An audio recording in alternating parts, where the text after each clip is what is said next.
Movie की शुरुआत में हमें हैना और उसका हस्बैंड दिखाया जाता है, जो कि हैना के हस्बैंड के डैड से मिलने जा रही थी, क्योंकि उसके डैड ने अपने सारे बच्चों को बुलाया होता है। दोनों वहाँ जाने के लिए काफी खुश थे। यहाँ हैना का हस्बैंड उसे बताता है कि मेरे डैड का 75th बर्थडे है, 75वें साल की रम, इसलिए उन्होंने सबको वहाँ बुलाया है और उनसे मिलकर हमें काफी अच्छा लगेगा। हैना कहती है कि तुम्हारे डैड ने मुझे नहीं बुलाया था, लेकिन फिर भी तुम मुझे ले जा रही हो, कहीं ऐसा तो नहीं कि उन्हें बुरा लग जाए। वो जवाब देता है कि नहीं, मैंने तुमसे शादी की है, तुम भी इस फैमिली का हिस्सा हो, तो तुम्हारा वहाँ होना जरूरी है। दोनों अपने बाप के आलीशान घर के बाहर पहुँचते हैं, जहाँ हैना के हस्बैंड के 3 और बहन भाई होते हैं। एक था बड़ा भाई, छोटी बहन कैमी और बीच वाली बहन थी। सभी आपस में मिलकर काफी खुश होते हैं, लेकिन वो हैना से बिल्कुल भी खुश नहीं होती। उनका मानना था कि हैना ने हमारे भाई से पैसे के लिए शादी की है। सभी गार्डन में आके वो सोच रही थी कि आखिर ऐसा क्या है जो डैड ने सबको इकट्ठा बुलाया है। सबका ये मानना था कि उन्होंने अपने बर्थडे की वजह से बुलाया होगा, लेकिन उनके डैड का गार्ड कहता है कि आप लोगों के डैड को कुछ जरूरी बात करनी है आप लोगों से। हैना का हस्बैंड उन सबको अंदर लेकर जाता है और कहता है कि वो ऊपर वाले कमरे में चले, क्योंकि डैड वहीं मिलेंगे। वो सब ऊपर वाले कमरे में जाकर अपने डैड से मिलते हैं, जो उन्हें बताते हैं कि मैंने पूरा सिक्योरिटी सिस्टम लगवा दिया है ताकि घर के अंदर कोई ना आ सके। बच्चों को ये सुनकर हैरानी होती है। वो पूछते हैं आखिर ऐसा क्यों। उनके डैड कहते हैं कि आज रात को कोई आने वाला है जो मुझे मार देगा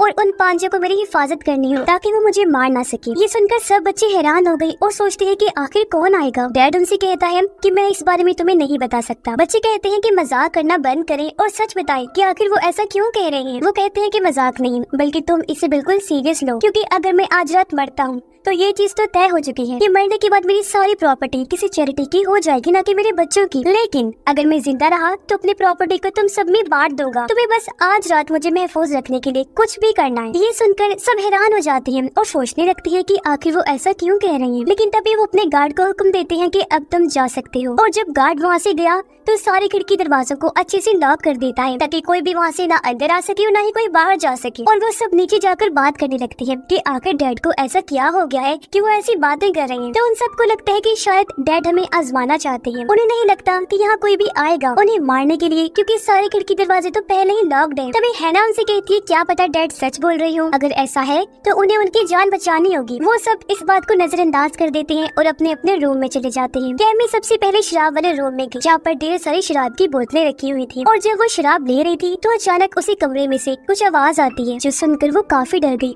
और जब आवाज के पीछे जाती है तो वहाँ पर कोई भी नहीं होता। तभी उसे किसी की परछाई नजर आती है जो उसका पीछा करने लगती है। और जब वो उस कमरे से बाहर निकलने की कोशिश करती है तो दरवाजा लॉक होता है। लेकिन तभी उसका भाई वहाँ आकर दरवाजा खोल देता है और उससे पूछता है कि आखिर तुम अंदर क्या कर रही थी। कैमी बताती है कि उसे नीचे किसी के होने का एहसास हुआ है, लेकिन उसका भाई कहता है कि नीचे कोई भी नहीं होगा। हैना का हस्बैंड उसे लेकर अपने डैड के पास आया। तब उसके डैड कहते हैं कि मुझे खुशी है कि हैना यहाँ आई है, लेकिन मैं उसे अभी अपनी फैमिली का हिस्सा नहीं मानता, इसीलिए मैंने तुम्हें मना किया था कि हैना को यहाँ ना लाओ। तो वो कहता है कि हम दोनों ने शादी की है तो हैना भी हमारी फैमिली का हिस्सा है। कैमी का भाई जब पोल खेल रहा था तो अचानक से उसका ग्लास गिर जाता है, जो देखकर वो हैरान हो जाता है। जब वो पीछे मुड़ा तो देखता है कि उसके पोल की सारी बाल्स इकट्ठी हो गई हैं। ये देखकर वो फिर से हैरान रह गया और सोचता है कि आखिर मेरे साथ ये क्या हो रहा है। तभी उसकी दूसरी बहन आ जाती है और वो दोनों बातें करने लगी। इधर कैमी काफी बोर हो रही थी तो वो स्विमिंग पूल में चली जाती है नहाने के लिए। लेकिन जब वो कैमरा ऑन करती है तो उसे अपने पीछे कोई खड़ा हुआ नजर आता है। लेकिन जब वो पीछे मुड़ती है तो वहाँ कोई भी नहीं होता। वो आवाज लगाती है कि जो भी है वो बाहर आ जाए। लेकिन जब वो चेक करने गई तो कोई भी नजर नहीं आता। फिर कैमी स्विमिंग पूल के अंदर चली जाती है। तभी अचानक कोई आत्मा उसे पकड़ लेती है और उसका माथा काट देती है,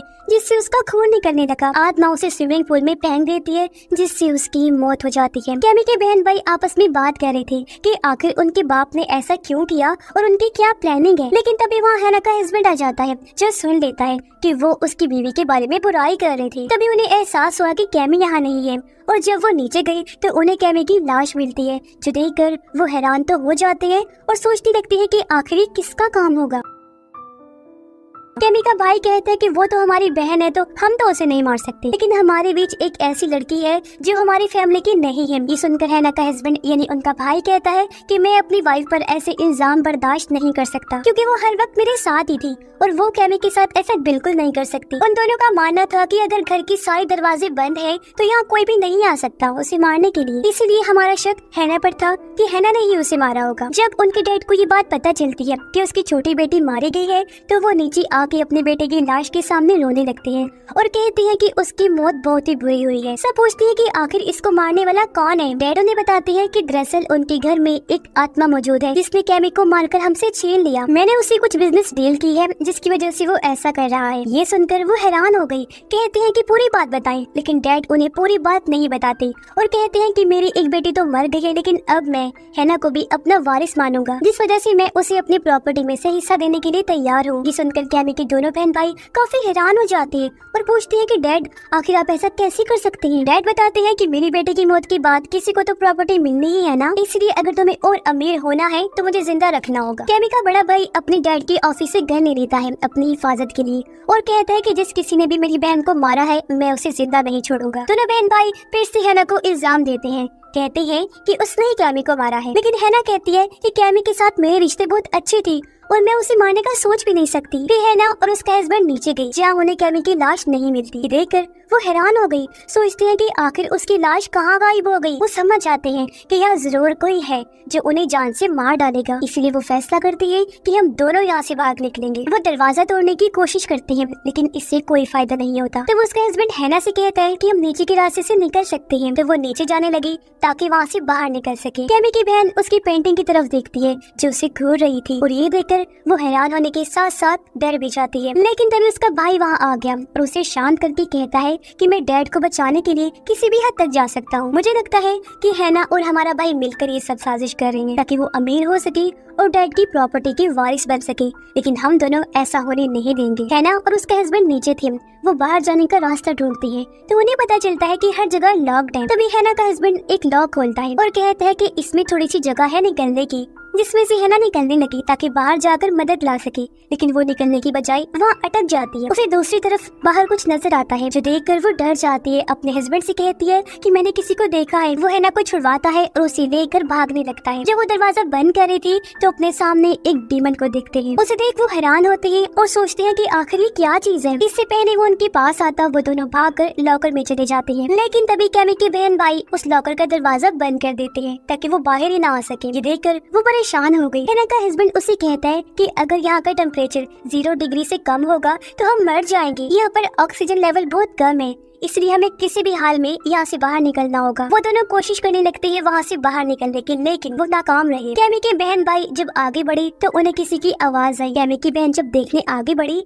तो कोई ताकत उसे हवा में उड़ाने लगती है और देखते ही देखती वो ताकत उसे अपने साथ रूम में ले गई। फिर जब उसे होश आता है तो वो खुद को रूम में पाकर हैरान रह जाती है। उसे वहाँ पर उस डीमन के पैरों के निशान भी नजर आ रहे थे। तभी वो कैमी की पेंटिंग की तरफ देखती है जिसकी माथे से खून निकल रहा था। अचानक कैमी उस पेंटिंग से बाहर आ जाती है जिसे देखकर वो काफी डर जाती है और कैमी उस पर उल्टी कर देती है। तभी कैमी का भाई वहाँ आकर उस पर गन तान देता है और कहता है कि वो मेरी बहन से दूर रहे वरना मैं तुम्हें शूट कर दूंगा, लेकिन वो नहीं रुकती तो वो उसे शूट कर देता है। और कैमी जब वहाँ से गायब हुई तो वो देखता है कि गलती से उसने अपनी दूसरी बहन को ही शूट कर दिया है, जिससे उसकी मौत हो गई है, यानी उसने गलती से अपनी बहन को ही मार दिया। ये जानकर उसे बहुत ही दुख होता है और वो बहुत ज्यादा रोने लगता है। पर वो समझ गया था कि ये हैना का किया धरा नहीं है, बल्कि यहाँ पर कोई डीमन है जो ये सब कर रहा है। ऑक्सीजन लेवल कम होने लगा जिसकी वजह से वो दोनों मरने वाले थे। तभी उनका भाई आकर दरवाजा खोलकर उन्हें बाहर निकाल लेता है और उनकी जान बच जाती है। वो उनसे कहता है कि मैंने जो देखा उस पर तुम लोग यकीन नहीं करोगे, मैंने डीमन देखा है। दोनों से बताते हैं कि हम दोनों ने भी डीमन को देखा है और अगर उन्हें अपनी जान बचानी है तो यहाँ से निकलना होगा।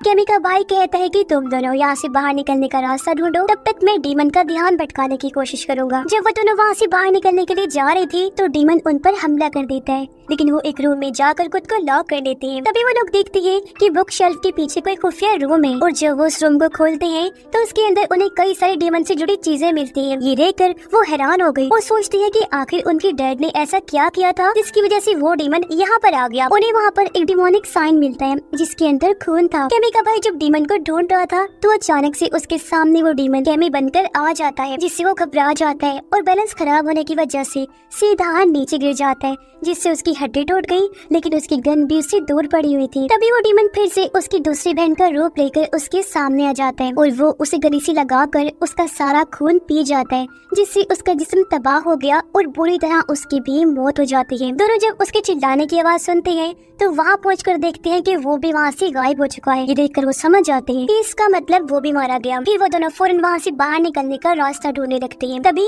वो अपने डैड के रूम में चले गए। उनसे पूछते हैं कि आखिर उन्होंने ऐसा किया है जिसकी वजह से उसके सारे बहन भाई मारे गए। वो उन्हें बताते हैं कि इस घर में एक डीमन है जिसके साथ मैंने किसी खास मकसद के लिए एक डील की है। दरअसल मैं अपने सारे बच्चों को उसके सामने कुर्बान कर दूंगा ताकि मैं इमॉर्टल अमर बन सकूं, कुछ टाइम और जी सकूं, क्योंकि अमर बनने के बाद मैं लंबे टाइम तक जिंदा रह सकता हूं। मैं मरना बिल्कुल नहीं चाहता। मैं 75 साल का हो गया हूं और मुझे मरना मंजूर नहीं। और जिंदा रहने के लिए मैंने अपनी सारी ब्लड लाइन यानी अपने बच्चों का, अपनी नस्ल का सेक्रीफाइस दे दिया, यानी उनकी कुर्बानी। मतलब उसने अपने बच्चों की आत्मा को डीमन को बेच दिया था। तभी वो डीमन एक एक करके उसके सारे बच्चों को मार रहा था। ये बात कहने के बाद वो एक बंदूक उठाता है और अपने बेटे हैना के हस्बैंड को भी शूट कर देते हैं, जिससे वहीं पर उसकी मौत हो जाती है। ये देखकर हैना बहुत ज्यादा घबरा जाती है, पूरी तरह टूट जाती है। तब उनका डैड हैना को भी मारने जाता है। वो उसे कहता है कि असल में देखा जाए तो तुम मेरी फैमिली की नहीं हो, लेकिन फिर भी तुम्हें मारना ही पड़ेगा। और वो उसे शूट कर देता है। गोली हैना के हाथ में लगी, जिसकी वजह से वो थोड़ी जख्मी हो जाती है। हैना फौरन वहाँ से भाग गई और घर में छुप जाती है अपनी जान बचाने के लिए। जब उनका डैड हैना को ढूंढ रहा था तो वो ये राज उनके सामने लाता है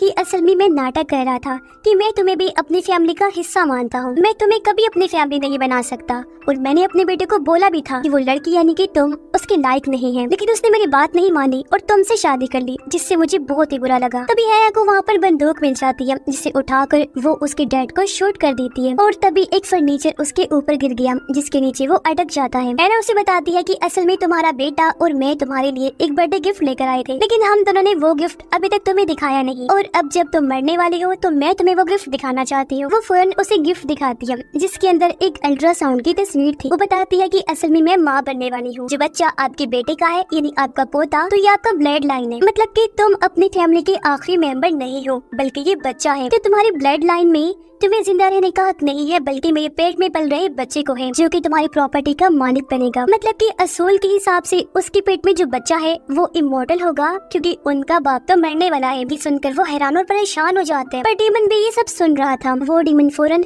उसके पास आता है और उसे काट कर खा जाते हैं, जिससे बूढ़े आदमी की भी वही मौत हो जाती है। उसके बाद है ना वहाँ से बाहर निकलती है और अपने हस्बैंड की तस्वीर देखकर उसे याद करने लगी, जज्बाती होकर रोने लगती है कि हम साथ में कितने खुश हुआ करती थी। कुछ देर बाद सुबह हो गई। बूढ़े आदमी का सिक्योरिटी गार्ड बाहर कार में उसका इंतजार कर रहा था। जब दरवाजा खुला तो वो देखता है कि दरवाजे से बाहर उनका बाप नहीं आया, बल्कि उनकी बहू निकली है, जिसके पेट में उसका आखिरी ब्लड लाइन है। इसका मतलब कि सारी प्रॉपर्टी की मालिक और कोई नहीं बल्कि हैना है। सारी जायदाद की मालकिन बनने के बाद वो गाड़ी में बैठकर यहाँ से निकल जाती है। इस बात की उसे खुशी तो थी, लेकिन अपने हस्बैंड को खोकर वो बहुत दुखी थी, जिसके साथ ही ये कहानी इधर ही खत्म हो जाती है।